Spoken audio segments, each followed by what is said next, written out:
और सबसे पहले क्या करूँगा जब डेटाबेस से बात करनी होती है, कनेक्शन को इंक्लूड करना, कनेक्शन में config.php की फाइल। अब मेरा डेटाबेस का कनेक्शन आ गया यहाँ पे, ठीक है। उसके बाद मुझे क्या करना है, तमाम वैल्यूज को डेटाबेस से उठा के जो फैच आपने बनाया हुआ है, फैच जो PHP आपने फोल्डर के बाहर ही कर देना, सुनो कॉपी फोल्डर में क्लास छोटी है, बाहर बनी है, आपने बाहर बनाई है। बताओ ना फिर। तो वही सर समझ नहीं आ रहा, पर चेक अब आ गए अंदर, सही है। सही है। गलती से बन गई होगी बाहर, वरना मुझे अंदर ही बनानी थी। अच्छा, अब डेटाबेस से वैल्यूज को सेलेक्ट करके आना, तो टेबल्स को डिस्प्ले करने के लिए हम क्या करते हैं, सेलेक्ट फ्रॉम ऑल, सेलेक्ट की कमांड चलती है। तो Select. यहाँ पे मैंने लिखा ऑल वाला, ये वेरिएबल में सेव करा है। वेरिएबल के अंदर सेलेक्ट की कमांड चला दूंगा, select select all all from user data, ठीक है। इसके बाद क्या क्या चीज, कॉमा से, कॉमा से कोर्स में, बैकटिक्स में नहीं, सेलेक्ट में अगर ना भी लगा तो कोई मसला नहीं, लगा दो तो अच्छी बात है। बैकटिक्स क्वेरी चलाओ यहाँ से, सही है। Dollar connection fetch data underscore data, अब यहाँ पे आपका रिजल्ट, अगर रिजल्ट चल जाता है, ठीक है, सही है। तो आपने यहाँ पे एक कंडीशन देनी। अब वो कंडीशन क्या है, वो कंडीशन ये है कि भाई अगर आपका ये जो डेटा है ये मिल जाता है कहाँ से, डेटाबेस से, डेटाबेस, तो उसमें कंडीशन आपने लगानी होगी यही वाली जो मैं बोल रहा हूँ ना, अगर डेटाबेस से डेटा मिल जाता है तो उसके लिए कंडीशन क्या बनेगी। एक हमारे पास फंक्शन आता है PHP के अंदर जो नंबर ऑफ रॉज को देखता है डेटाबेस के अंदर कि एग्जिस्ट करती है, तो उसके लिए मुझे यहाँ पे लिखना होता है if MySQL num rows। ये क्या करेगा, ये पूरा फंक्शन डेटाबेस के अंदर देखेगा कि एक भी रो एग्जिस्ट करती है तो लाके दे दे, ठीक है। तो उसके लिए मैं यहाँ पे कंडीशन बनाऊंगा, मेरे पास रिजल्ट के अंदर आ रहा है ना सब, yes. तो मैंने लिखा नम रोज रिजल्ट ग्रेटर देन 0। अगर 0 से बड़ा हो, मतलब एक भी रो आ जाए इसके अंदर, तो क्या करो, तो आप तमाम चीजें वहां से फैच कर लो। इनको के अंदर रिजल्ट भी करवानी है। नहीं, मैं बता रहा हूँ ना, होगा क्या, तमाम चीजें वहां से करो फैच। वो किस तरीके से करो, वो इस तरीके से करो कि यहाँ पे जो हमारे पास एक वेरिएबल बनेगा, मैं यहाँ पे वेरिएबल रो के नाम से बना दूँ या डेटा के नाम से बना दूँ, data equals to MySQL fetch all.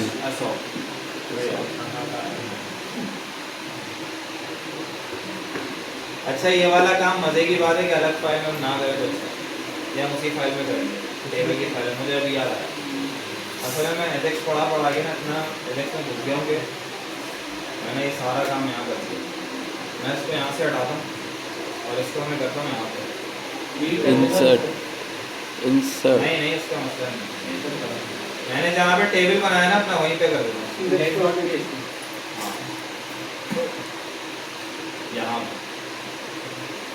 ये टेबल मेरा यहाँ से स्टार्ट हो रहा है ना, तो यहाँ मुझे इस काम को PHP का टैग लगाऊंगा, क्योंकि आपको पता है HTML के अंदर जहाँ भी आपको PHP लगानी होती है PHP का टैग लगा और शुरू होगा, यस, ठीक है। तो ये काम आपका यहाँ से होगा। और ये बात समझ में आई, पहले सेलेक्ट करके लेके आए यूजर डेटा के टेबल से, सही है। फैच करके, उसके बाद इसको रन करवाया डेटाबेस में, और फिर हमने यहाँ पे कंडीशन क्या लगाई, अगर रिजल्ट चल जाता है, रिजल्ट मतलब ये वाली क्वेरी चल जाती है डेटाबेस के अंदर, सही है। तो क्या करो, तो नंबर ऑफ रॉज को देखो कि एक भी अगर डेटा मिल जाता है, फॉर एग्जांपल डेटा ही है डेटाबेस के अंदर, तो ये कंडीशन क्या हो जाएगी, फॉल्स हो जाएगी, डेटा नहीं मिलेगा, ठीक है। और अगर डेटा है डेटाबेस के अंदर, कोई भी रिकॉर्ड एग्जिस्ट करता है, एक भी रिकॉर्ड, तो इसका मतलब डेटा मिल रहा है। जब डेटा मिल जाएगा उसको, तो आप क्या बोलोगे, आप कहोगे कि यार ये वाला फंक्शन लगा के MySQL fetch assoc का मतलब होता है कि पूरी की पूरी एसोसिएटिव एरे की फॉर्म में उठा के ले आओ डेटा, अगर मिल जाता है, ठीक है। और यहाँ पे क्या डाल दोगे, रिजल्ट, यहाँ पर भी रिजल्ट, ठीक है।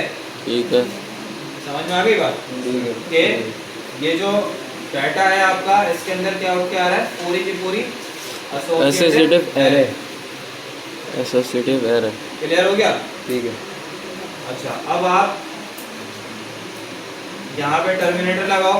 अब इस पे क्या चलेगा, जब इसके अंदर अभी तो सिंगल डेटा मिल रहा है, अगर मैं डाटा को प्रिंट करूँ यहाँ पे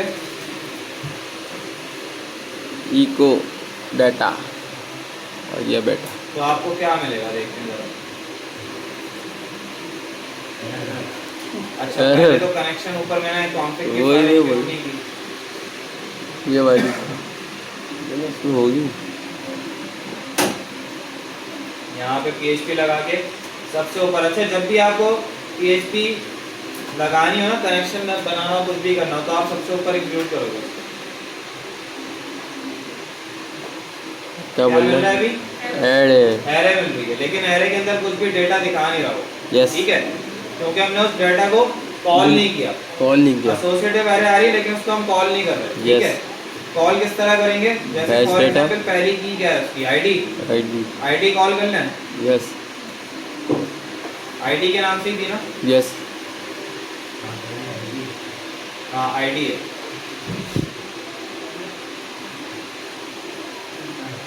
ये आ गई आईडी 1, ठीक है।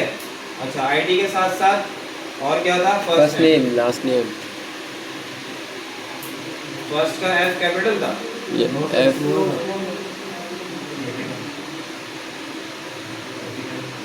सर सिर्फ एफ नेम है। अच्छा F name, F name, L name, E name, email, L name, email, password, पास,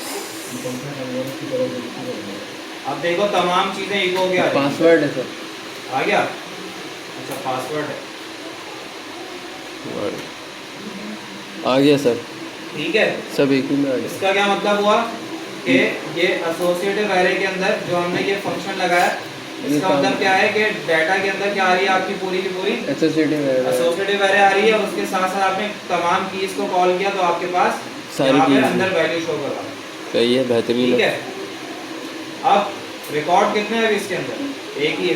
एक ही है, अगर हम 2 3 4 10 15 डालते हैं तो जब तक हम इस तरह से कॉल करवाएंगे ना तो पहले ही कॉल करके देगा यार, पहले रिकॉर्ड दिखाएगा, उसके अलावा और कुछ नहीं दिखाएगा। क्यों सर? इसलिए क्योंकि हमने लूप नहीं चलाया, लूप की वजह हमें लूप चलाना पड़ेगा, कौन ही वाला, फॉर ईच चला, ठीक है। अब यहाँ पे हम इसको करते हैं कमेंट और यहाँ पे चलाते हैं for each, for each as, for each चलाया, सही है। और क्या एरे क्या है हमारे पास, रिजल्ट डाटा, हाँ डाटा एज की इक्वल टू वैल्यू, और उसके बाद वैल्यू। वैल्यू, बात समझ में आ रही है अपनी? सही है। अच्छा अब आपने Echo. कहाँ पे प्रिंट करवाना है इसको, इको डाटा आपने इसको कहाँ प्रिंट करवाना है, सर, टेबल के अंदर। देखो टेबल आपको यहाँ पे क्या आ रहे हैं, हेडर, और आपको कहाँ डालना है इसको, डाटा के अंदर, है ना। यस, तो आप लूप पता है कहाँ से चलाओगे, यहाँ से लूप को स्टार्ट करोगे, लूप विल स्टार्ट, और यहाँ पे एंड हो जाएगा। लूप विल एंड,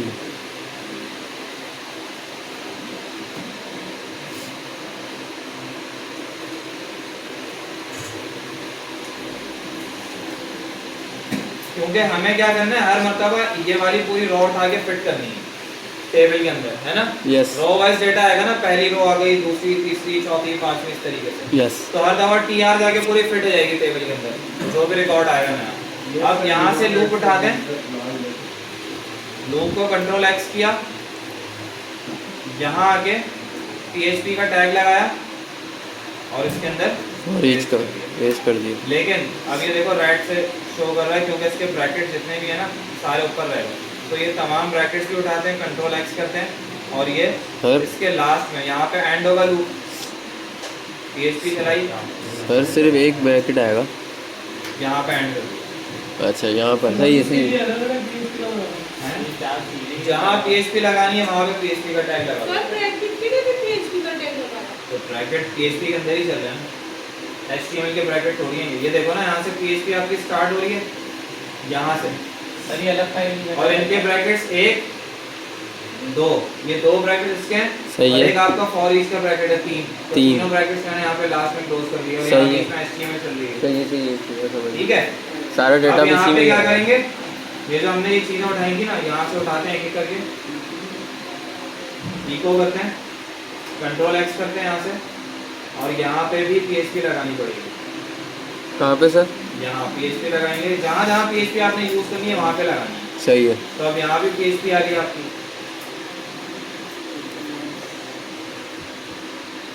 PHP का selection भी गया। बनाना पड़ेगा।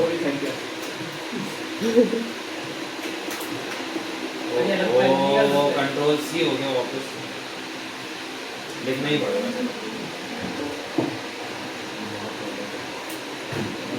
क्या लिख रहे थे? यहाँ पे लिखना था F name, ठीक है।